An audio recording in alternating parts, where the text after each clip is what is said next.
It's time again for our Wednesday devotional. Here's a question for you. How do you start your day? I've developed a bad habit of hitting the snooze alarm and getting back into bed. Fact is, I do it more than once in the morning. Now, in fact, I'm having to set my alarm clock early so I can crawl back in bed after the snooze alarm goes off and still get up on time. When I do get up, I dress quickly and go out and take my morning walk if the weather's fine. But my favorite part of the morning is when I get back from my walk. I sit down, get a cup of coffee, and spend time with God and His Word. In the devotional journal I use, I'm supposed to write out specific blessings from the previous day every day. This serves as a great reminder to me of what all God has done for me and the special blessings on my life the previous day. Last Wednesday evening in our adult Bible study at 7 o'clock each Wednesday, and of course I'd invite you to come if you're able to on Wednesday. We have a wonderful time. We're continuing our study in the book of Psalms, and we're almost through, actually. There are only 150 Psalms, and last week we were in Psalm 145. But I was challenged by verse 2. Psalm 145 is written by King David, and as he writes it, you can understand and hear as he extols and blesses and praises a wonderful God. But verse 2 says this, "Every day will I bless thee, and I will praise thy name forever and ever."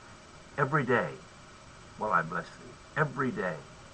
I was hit by that, struck by that, and I thought about King David, and we know a great deal about his life. I wonder if that included a day when he had a headache. Every day will I praise thee.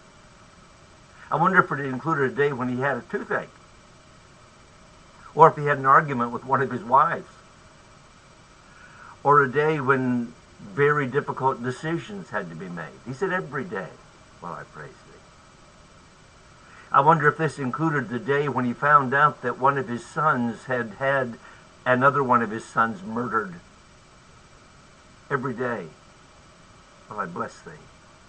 Every day. I wonder if this included the day when Absalom, one of his sons, challenged him for the throne, and he had to flee for his life. Every day, he said. Too often, I'm afraid, Christians today allow circumstances and situations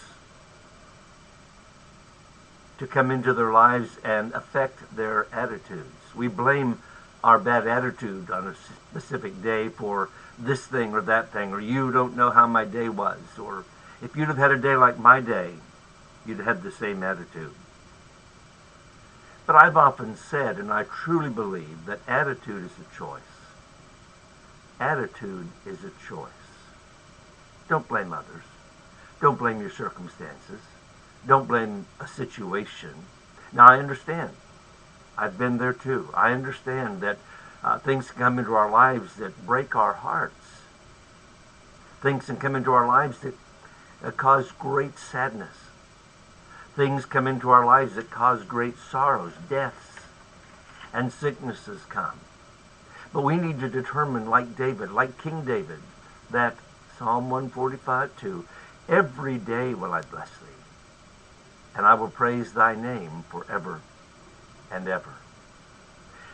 We sing occasionally a chorus from Psalm 118, verse 24, that goes like this, "This is the day that the Lord hath made, that the Lord hath made.